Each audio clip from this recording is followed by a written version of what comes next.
I have examined maps of the city with the greatest care, yet have never again found the Rue d'Orsay. These maps have not been modern maps alone, for I know that names change. I have, on the contrary, delved deeply into all the antiquities of the place, and have personally explored every region of whatever name which could possibly answer to the street I knew as the Rue d'Orsay. But despite all I have done, it remains an humiliating fact that I cannot find the house, the street, or even the locality where, during the last months of my impoverished life as a student of metaphysics at the university, I heard the music of Erich Zann. hppodcraft.com.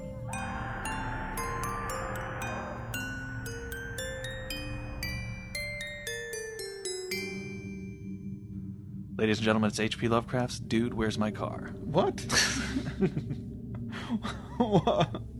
What? Well, it would have been pretty horrifying to live somewhere, to have lived somewhere, and then not be able to find it. To find it. Yes. I mean, you really have a gap in your memory. Yeah, that's pretty tough. Or, maybe it's not there anymore. Just gone. Just gone. I don't know, man. We've got some questions here about this story, and by we, I mean... Well, I'm Chad Pfeiffer. And I'm Chris Lackey. This is the H.P. Lovecraft Literary Podcast. hppodcraft.com. We are discussing... the music of Erich Zann. Yes. The story, the music of Erich Zann. Yeah, the story of the music of Erich Zann. Not specifically the music of Erich Zann. No, we haven't heard it. We can't hear it because it's fictional. It's fictional music. The story starts off with our narrator, again, being unnamed. Yeah, he's this poor student of metaphysics. He's poor and he needs a place to stay. Money doesn't come easy to him, so he's kind of move around a lot because he skipped out on his rent. Yeah, he's a typical student of metaphysics, If you're a landlord, you want to watch out for those guys. But he finds the strange part of town where maybe he can stay. The Rue d'Orsay lay across a dark river, bordered by precipitous brick, blear-windowed warehouses, and spanned by a ponderous bridge of dark stone. It was always shadowy along that river, as if the smoke of neighboring factories shut out the sun perpetually. The river was also odorous with evil stenches which I have never smelled elsewhere, and which may someday help me to find it, since I should recognize them at once. I have never seen another street as narrow and steep as the Rue d'Orsay. It was almost a cliff, closed to all vehicles, consisting in several places of flights of steps and ending at the top in a lofty, ivied wall. The houses were tall, peaked-roofed, incredibly old, and crazily leaning backward, forward, and sidewise. Occasionally, an opposite pair, both leaning forward, almost met across the street like an arch. And certainly they kept most of the light from the ground below. That reminded me, there's some streets like that in New York when I went to visit last year. Oh, yeah? Where the buildings kind of leaning forward, that they almost arch over because they're so old. It's such a cool image. Yeah, it's really cool. Now, he doesn't say specifically what city this is, but from what I've gathered, being it's a French name, it's probably a French city, if not Paris. Yeah, definitely. And also Erich Zann later tries to write something to our narrator, and his French is bad, which tells you that our narrator's French. Mm-hmm. So definitely I think we're in, if not Paris. Yeah. Well, the mention of the river, I think, led people to think that he is talking about Paris. But, But, Could be the Mississippi River, maybe they're in New Orleans. Could be. Yeah. Regardless of where they are, I mean, this area of it, the Rue d'Orsay, has such a great feeling of place, and it's such a great description and mood that's set right there at the beginning of the story. Mm-hmm. Actually, it reminded me of, if you're a comic book fan, Astro City is a pretty cool series. They have in the anthology Life in the Big City, there's a whole little story that takes place on Shadow Hill. That really reminded me of this. It's check it out if you haven't read it. Could borrow a little from Mr. Lovecraft. Certainly. And actually, speaking of New Orleans, when I was down there for that film festival, in our block of shorts, there was an adaptation of this story. There has been, I think, as far as I can count, 5 different adaptations of the story. And I'm sure there's more. Yeah. The funny thing is, we were watching, our film, and this film showed, this adaptation of Erich Zann, showed in a space called the Zeitgeist Cultural Center, which has, the walls are kind of, crumbling brick. And so we watched it in there, and it was a cool place to watch the movie. But then also, when I read about the theater, they had just done a theatrical play version of this story, like 3 years before, in that same space. Wow. The urban decay and the weirdness of locality and the whole atmosphere of the story lends itself, I think, to adaptation. Right. Well, I mean, and the story takes place in basically 2 locations. It takes place in his apartment and then which you will soon see Erich Zann's apartment. Right. So our protagonist moves in on the street, and he notices that the other inhabitants are very weird. It takes him some time, but he actually figures out what it is that they're all really old. Old people. Yeah. One thing that makes it a little more, maybe less suspicious that he doesn't remember where this part is he doesn't quite remember how he got there. Yeah. He doesn't quite remember what it was that led him to this because the university, he knows, is only like a 20-minute or half-hour walk, he says. Yeah. Right? He knows, you walk to school every day, so right. he should know where he lived. Yeah. But he makes hints that maybe he wasn't in the best shape himself when he showed up at this place. Right. Somehow he found it in the landlord, who's this guy named Blando. Mm-hmm. And the building he moves into is it's the tallest building on this street, and he got a room on the 5th floor. On the night I arrived, I heard strange music from the peaked garret overhead, and the next day asked old Blando about it. He told me it was an old German viol player, a strange dumb man who signed his name as Erich Zann, and who played evenings in a cheap theater orchestra, adding that Zann's desire to play in the night after his return from the theater was the reason he had chosen this lofty and isolated garret room, whose single gable window was the only point on the street from which one could look over the terminating wall with the declivity and panorama beyond. So there's this silent old German up there, and only his window can see from the top of that hill over that wall absolutely. into the city beyond. Now, I want to make a little note here. He says that Erich Zann is a viol player. That's right. And what Lovecraft actually meant by viol is violoncello, which is a cello. Right. But when in Italian, a cello was called a violoncello. Right. And this is confirmed in a letter that he wrote to Elizabeth Coleridge in 31, October, on Halloween, actually, in 1931. And he refers to Zann as a cellist. Yes. So in all the adaptations I've seen, he's playing a violin. Right, which is incorrect. He should be playing the cello. Those guys are wrong. Yep. So go reshoot, filmmakers. Yeah, sorry, all your work was for naught.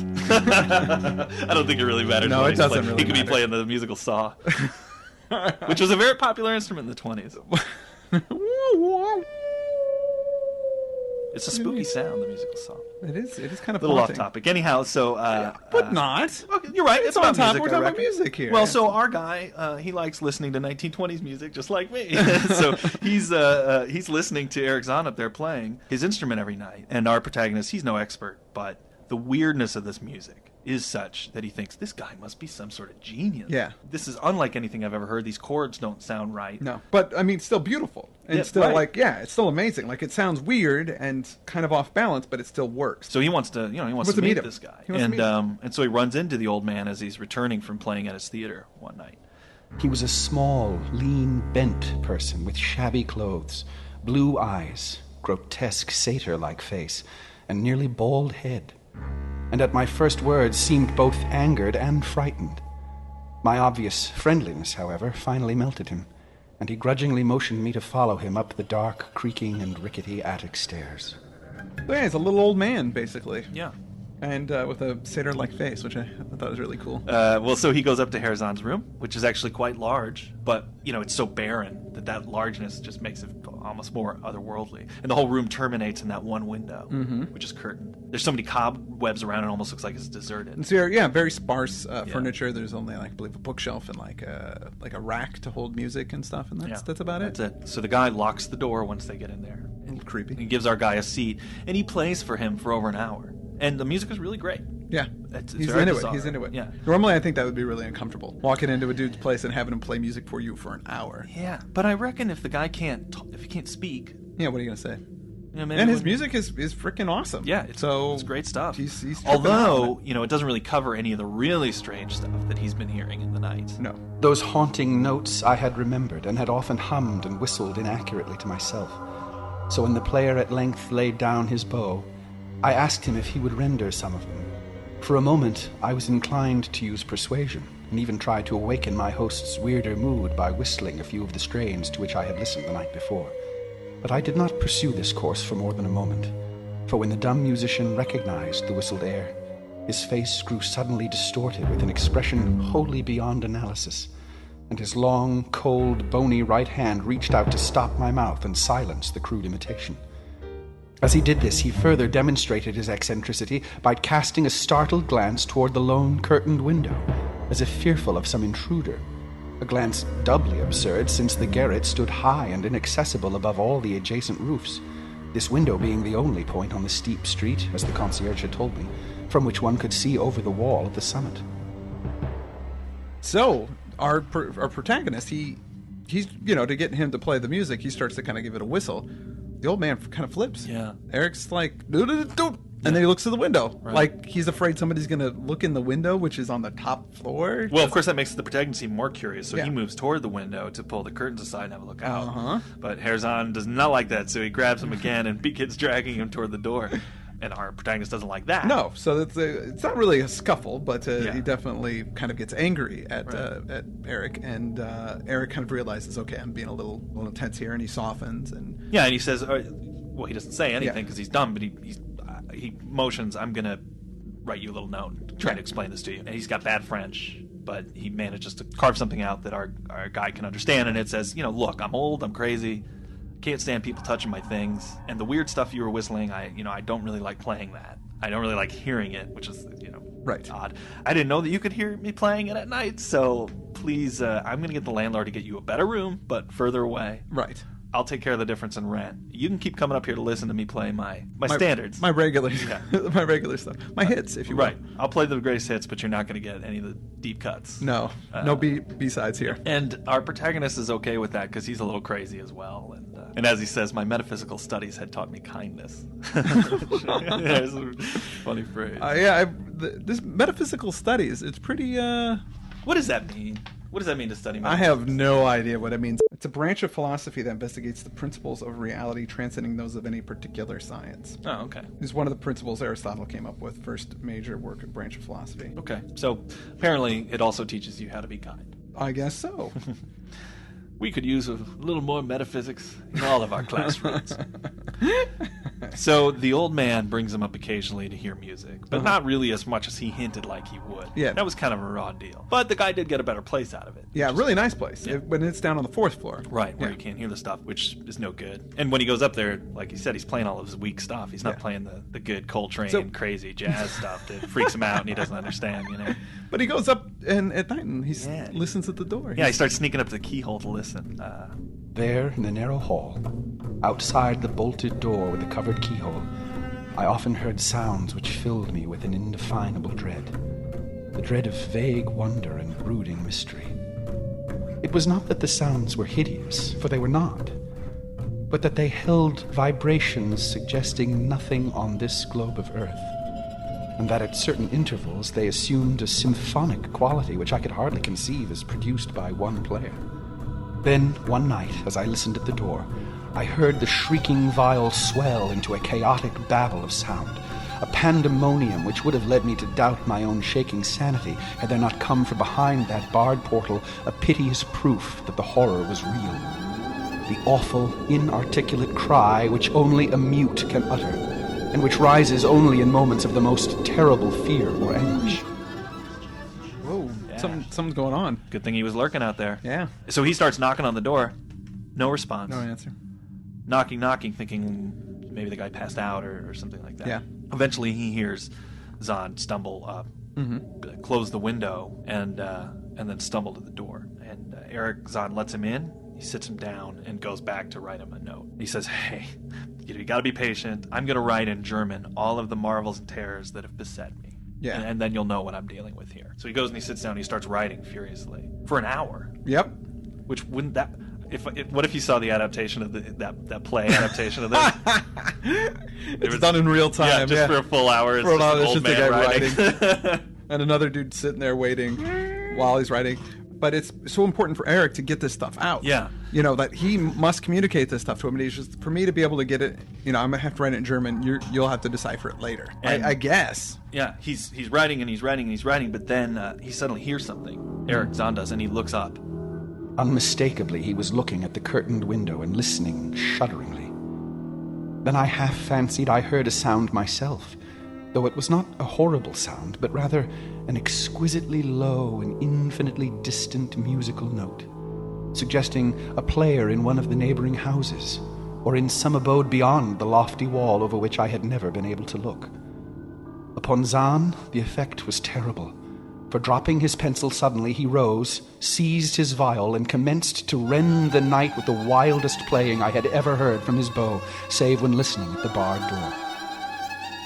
This noise, this note, this tone, just kind of snapped Erich to get up and just start rocking it. Yeah, it's like he's whistling against the darkness, you know? He's playing something to drown out something else. Right, yeah. I imagine. It's just pretty cool. Like, I mean, it's pretty neat and kind of creepy. And this is the first time Erich Zann's he's actually playing things by other composers, just as quickly and crazily as he can, which is something he'd never heard him do before. Right. He's really trying to drown out whatever this is.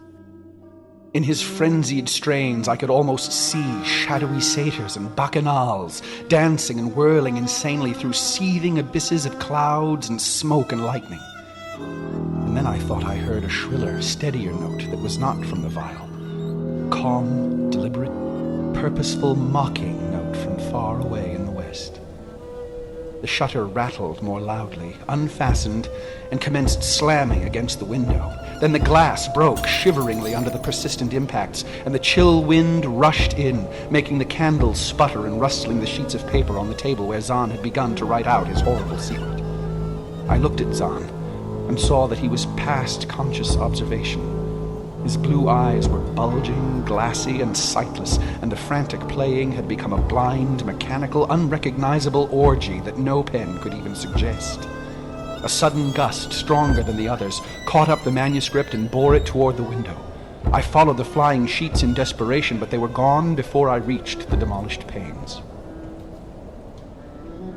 Man, what he thought was like a storm that was outside, the wind that was blowing, breaks the window, and the sheets that Erich was writing, he had saw, everything just gets blown out the window. All of that information that could have explained everything that's happening all this weird stuff that's going on. So he goes, our protagonist is going after those papers. Yeah. And when he goes after those papers, he, kind of starts to go out the window, and he looks out the window and he sees. I saw no city spread below, and no friendly lights gleaming from remembered streets, but only the blackness of space illimitable. Unimagined space alive with motion and music, and having no semblance to anything on earth. And as I stood there looking in terror, the wind blew out both the candles in that ancient peaked garret, leaving me in savage and impenetrable darkness with chaos and pandemonium before me and the demon madness of that night-baying viol behind me. He staggers around in the dark. Yeah, he flips out. He runs in, and then he bumps into Erich. When he touches him, it seems he's dead, but alive. But he's moving, like he's cold to the touch, right? Is that? Yeah, absolutely. He's struck by the bow when he's groping around for him, which means the bow is still moving. Yeah. He's still playing this instrument, and so he wants to grab Zann and save him from whatever this. Yeah, whatever this stuff that's happening. But when he touches him, his face is ice cold. When my hand touched his ear, I shuddered, though I knew not why. Knew not why till I felt of the still face, the ice-cold, stiffened, unbreathing face whose glassy eyes bulged uselessly into the void. And then, by some miracle, finding the door and the large wooden bolt, I plunged wildly away from that glassy-eyed thing in the dark, and from the ghoulish howling of that accursed viol whose fury increased even as I plunged. There's something wrong, and he just gets out of there. This is a little ambiguous exactly what's going on here, but he touches him, he's cold, his face is unmoving, and he's just playing almost like a automaton. Yeah. And that's enough. So our protagonist beats it. He, not only leaves the room, he leaves the apartment building, runs down the street, and he's out of there. He's off the Rue d'Orsay. He's out into the regular city that he knows. All he really remembers is that he was looking around and the lights of the city were twinkling. Mm-hmm. And, obviously when he wants to go back, he can't find the place. Despite my most careful searches and investigations, I have never since been able to find the Rue d'Orsay. But I am not wholly sorry, either for this or for the loss in undreamable abysses of the closely written sheets which alone could have explained the music of Erich Zann. That is the end of the story. That is the end.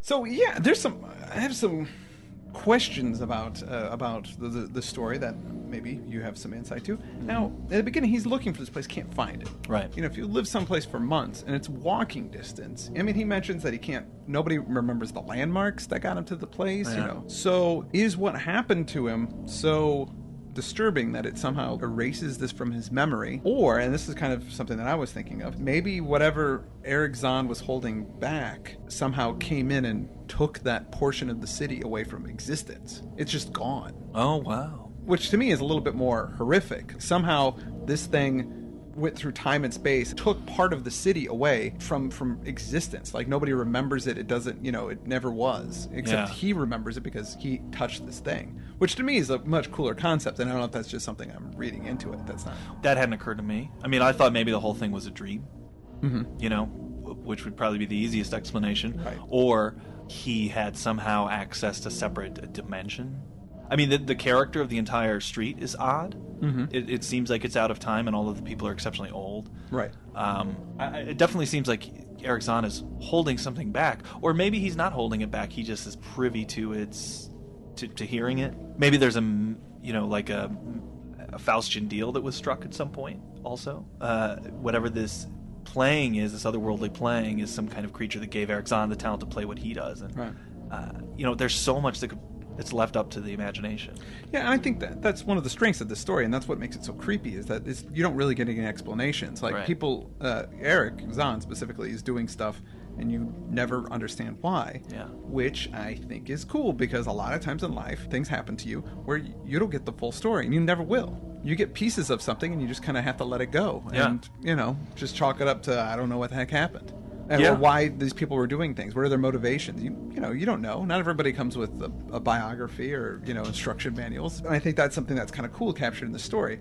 All these things happened. He really doesn't understand who this Erich Zann guy is and what he was about, why he was doing the things he was doing, and he's never gonna know. No, I know. Which is kind of scary. It's almost as if Lovecraft took a second approach to a story he'd already written. In my mind, take something like what's that M. Night Shyamalan sci-fi movie? Science? Science. Uh-huh. Interesting because it's about how a farmer and his kids deal with a massive alien invasion, but you only see things through their perspective. So the movie's not about the alien invasion. No. It's about how these people on the outskirts of that deal with it. And similarly, so many Lovecraft stories, they start with, I can hear the scratching on the window even as I write this. I wish I'd never done the thing that I said I was going to do. Right. Now, that little manuscript that Erich Zann writes, I feel like that's the actual Lovecraft story. But what he did was give us another guy who's not involved in that story. Right. His access point to it. What is it like for the student that lives downstairs from the Lovecraftian protagonist? That's awesome. You know what I mean? So I never thought of that. It's like before. as he never really gets to find out what's going on. And it's a similar kind of thing. So Lovecraft, it's almost like Lovecraft wrote the story and threw it away and said, what's more interesting about this? It's not what happened. It's the atmosphere. It's the otherworldliness. It's the description of the place. So let's have somebody tell us what that feels like. Yeah. That's really cool. To talk about a friend of the show, Ken Haidt, in his book Tour to Lovecraft, he talks about this story being Lovecraft's first Lovecraftian story. Now, there's that quote from also from Elizabeth Tollridge, who he wrote to about the cello. About the Lovecraft wrote to about the cello. Same person. And this is a quote from that letter, which is kind of a famous Lovecraft quote. Even when I break away, it is generally only through imitating something else. There are my Poe pieces and my Dunsany pieces, but alas, where are my Lovecraft pieces? And Ken says, this is his first Lovecraft piece. Outsider, definitely Poe. Other gods that we did last week, definitely Dunsany. And you can kind of go ping pong those through all the stories. And this really it's his own thing. This isn't like any of either of those two. We're seeing Lovecraft be Lovecraft. When you show up on the story thinking that you're about to get a Poe piece. Yeah. Because of the Parisian setting. But no, that's not what happens at all. It's another funny thing that I read in Joshi's Encyclopedia of Lovecraft. There was this French critic, Jacques Beguier. I can't pronounce French words, but anyway, Jacques, he claimed to have corresponded with Lovecraft. And he wrote to Lovecraft and said, how did you, write so well about Paris, and yet you've never been there? How did you manage to do this? And then Jacques said that, he said that Lovecraft's response was, in a dream with Poe. So he was claiming that Lovecraft dreamt of this place, and him and Poe walked around the dream version of Paris. Joshi, however, says that this there's nothing to corroborate that Lovecraft ever wrote this guy. So this guy might have been a fan and then just kind of made up some stuff. But I thought that was That's hilarious. A cool story. I love the part in the story where Erich Zann is playing to shut out the sound of the otherworldly playing from the window. Yeah. It's almost like, well, now people.